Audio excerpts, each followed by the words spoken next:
Hi, Michelle Hello with Slingshot Designs, and today I want to spread a little bit of a message about kind of dealing with chaos right now. And I had a really cool conversation earlier that led to this pretty profound thought and do a lot of comparisons to nature.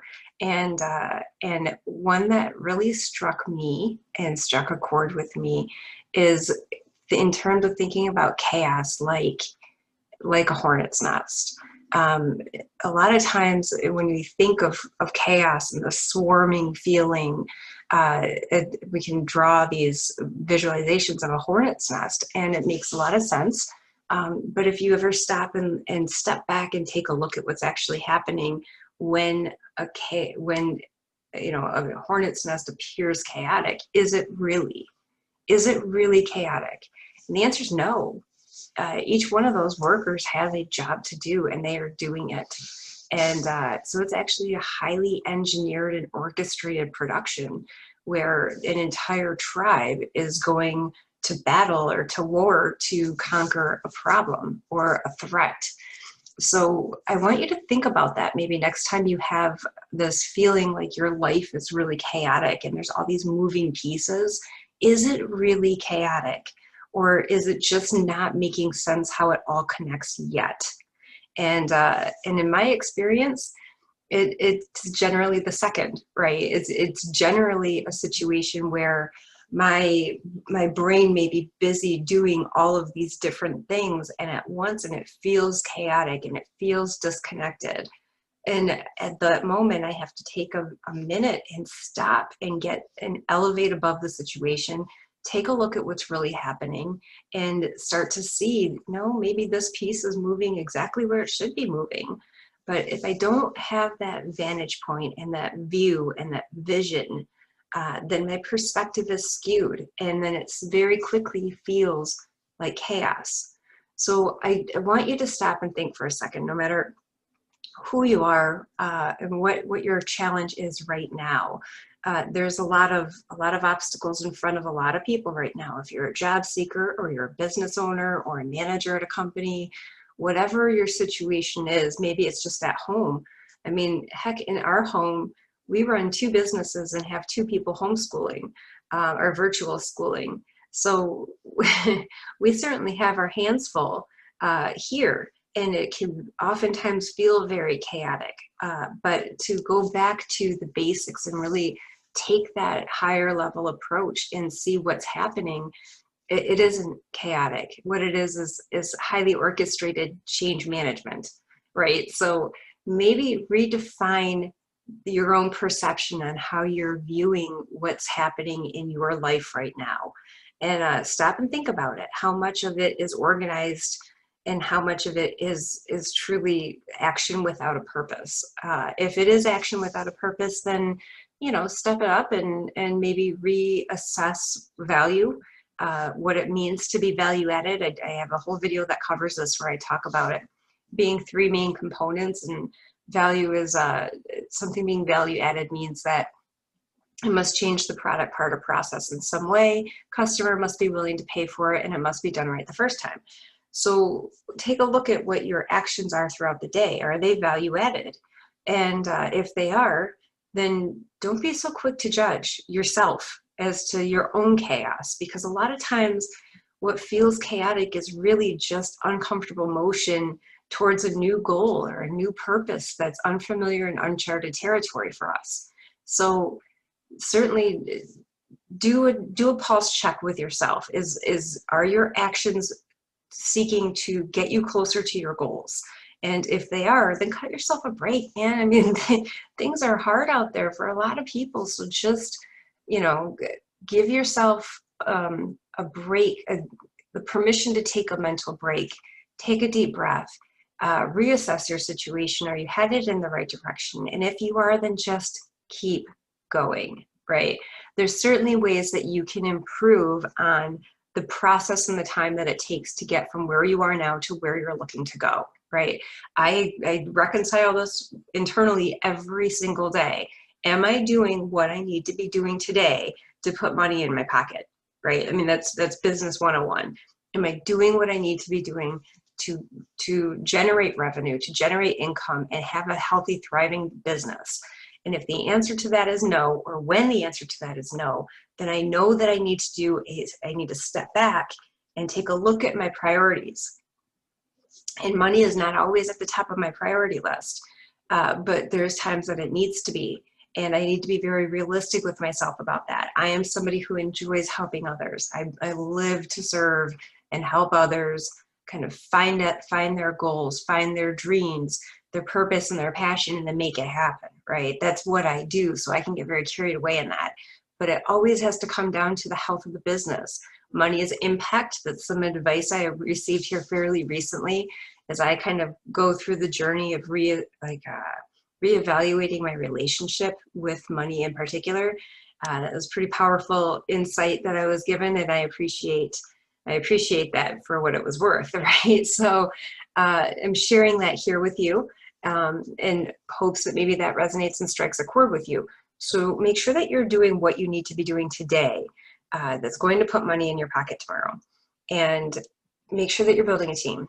That's the other most important, I think, piece of advice I can give, is that there is a tribe of people out in this world that are just like you or have the same hopes, dreams, goals, visions of tomorrow that you do. Or if they're not the same, they at least align or complement each other, right? And so some of the things that I do personally to bridge those gaps in my life is if I feel like I'm weak in an area, I will surround myself and inundate myself with the influence so I learn quickly, kind of almost through osmosis, right? I just learn by exposure and really inundate my team that I surround myself with people who have differing opinions of mine or different strengths as mine. And that way I start to pick up little nuances and little tidbits that really help propel me in the right direction. And that's proven to be very successful. And it's something that you can do starting today. I don't know where you're at in your journey, but if you need to hear this, this is for you. One of the first things that I did years ago that really changed my trajectory was to switch up my news feeds in any area that I was spending time with, right? I got rid of the toxic environment, the toxic culture and mentalities around me, and I replaced them with positivity, and I replaced them with motivational inspirations for me. People who are going to push me and drive further and faster. And I didn't do that in just one area. I did that in every realm of my life. Got rid of anything that was really going to pull me down and weight me down. Some personal examples that I'm willing to share is I'd spend a lot of time trying to find other people who kind of dealt with some of the same stuff that I had dealt with in my life. And I found myself learning a lot and realizing that there was a lot of bitterness in those groups, and that bitterness was not a healthy fuel for me. I think anybody can fall victim to the trap of a negative mindset if you spend a lot of time in that place. So it's a matter of overcoming that and making a conscious decision that this is not the way you want to live your life anymore, and that there's something bigger and better for you out there. If you feel this pull to a larger cause, if you feel a pull towards something bigger, that you're supposed to be doing something bigger with your life, then I beg of you to act on it. Act on it by reaching out. Here's an easy one for you. Reach out to me and book a trust builder session with me. I'd be happy to have a conversation with you, see where you're at, and see who I can't put you in contact with that's going to help you get to your goals faster. So one of my favorite sayings is, if you want to go fast, go alone. If you want to go far, go together. And there's an awful lot of truth to that saying, and it doesn't mean that you can't do it on your own. It means it's going to take you a lot longer, and your results probably won't be as good, right? Think of any invention that's ever been made. They were never invented in a void. They always had more than one person. There was a team of people that worked on the engineering or the marketing or whatever component to that creation being put into the market and is now in your home. There was a team of people and a process that was associated with that. So keep in mind that major advancements in your life aren't going to happen by you alone. You need to have a team of people. You need to have a tribe. And I set out on a mission a few years ago to find my tribe, and I did. And it didn't exist out there first. I had to actually create it. So I teach people how to do exactly that. And that's really the benefit of having a good coach, is that they are going to help support and encourage you to take that next step. They're going to point in the direction and let you know, hey, listen, your mindset here is blocking you. And I can see, like, these are the chords I keep seeing in your tapestry. Those are the types of conversations that I have with my clients, to let them know, like, this is not helping you get to your goals. And the faster that you can remove those obstacles, just like an athletic coach, right? The faster that you can remove those little nuances that are affecting your form or your performance, the faster you get rid of those, the further you go, the more records you break, the quicker you get there, and the further, the more brilliant radiate your entire performance is. So, to get from where you are now to where you want to be, it requires an awful lot of willingness to change and adapt. And it's not something that I think anyone should ever do alone. That's why this is my business. That's why this is what I went into, right? Is to help other people get there faster.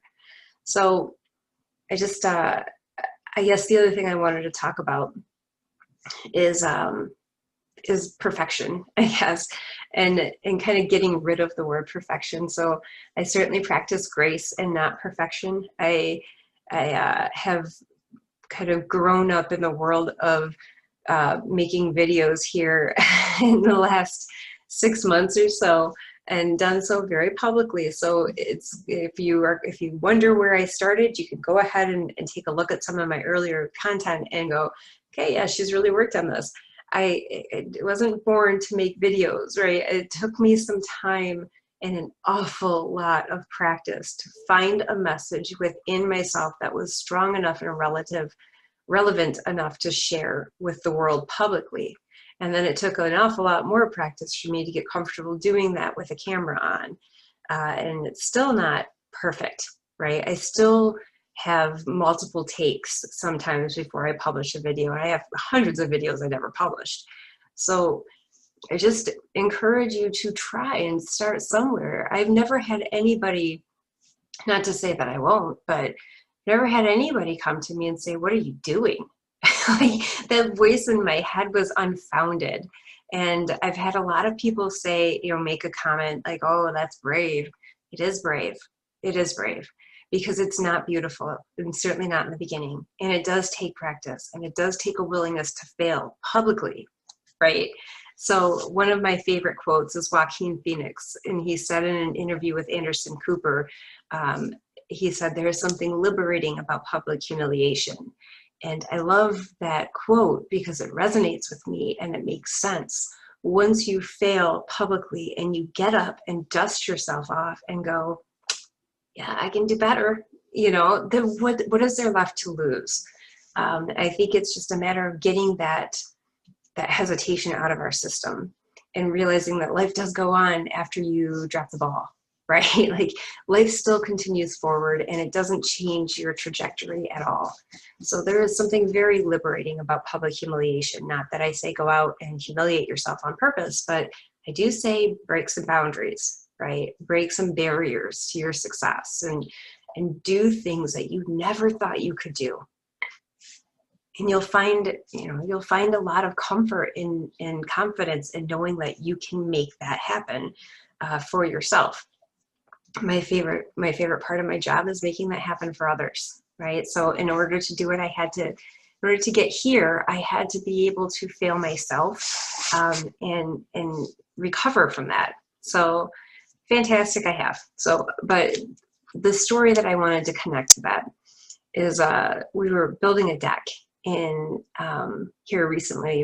It's almost finished now, and in the process, when we were cutting, we do it in stages. Like, we didn't have all the plans laid out. We didn't know exactly how it was going to work. And I think with any home improvement project, you're going to run into this. You don't know what you're going to uncover when you start the work, right? So we rip out the old deck and we don't know whether or not There's going to be, you know, damage to the foundation, or, you know, rotten boards and warpage, and what types of other things are we going to have to deal with once we get rid of the surface.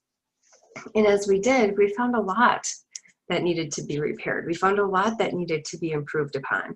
And we also found a lot of places where maybe we didn't have the experience that we wanted to have had, or maybe we had to go and get new tools to get to this next step, right? But so really the way that we went about it is you do a certain amount, you kind of do this first step of removing the surface. What are we looking at? And then from there, you reevaluate your situation. You look back and say, okay, what do I have for tools and resources? Do I have what I need? And if not, how do I get them? And if so, then you take that next step, right? And then again, you run into another problem. You step back, you assess the situation, and you make a plan and you make it happen, right? It's a larger project that's carried out over the course of a number of continuous smaller steps. So I would encourage you to take that type of a home improvement approach when it comes to professional development and personal development, that it isn't the same program for everyone. It isn't the same coaching session for everybody. It's a matter of do this step and then take a look at your situation and reassess it. Where are you at and how much closer are you to your goals?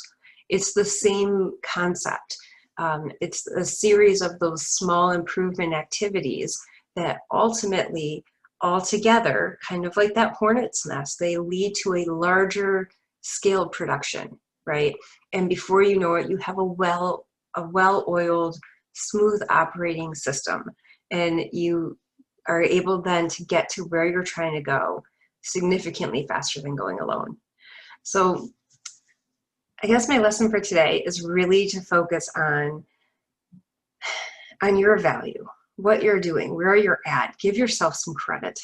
I know that things are hard. I talk to people all day long that tell me about their situations, their struggles, and I have my own. So I'm aware that things are difficult right now. I also am aware that there are more solutions than there are problems. And it's just a matter of figuring out exactly which solution is going to work for you, and then making it happen. So if you need help on this, reach out to me, and I'm happy to coach you through whatever you got going on right now. But in the meantime, my name is Michelle Hilla. I am the founder of Slingshot Designs, and I help people connect their roots and wings through education, collaboration, and innovation. Until next time, take care of yourselves and your neighbors.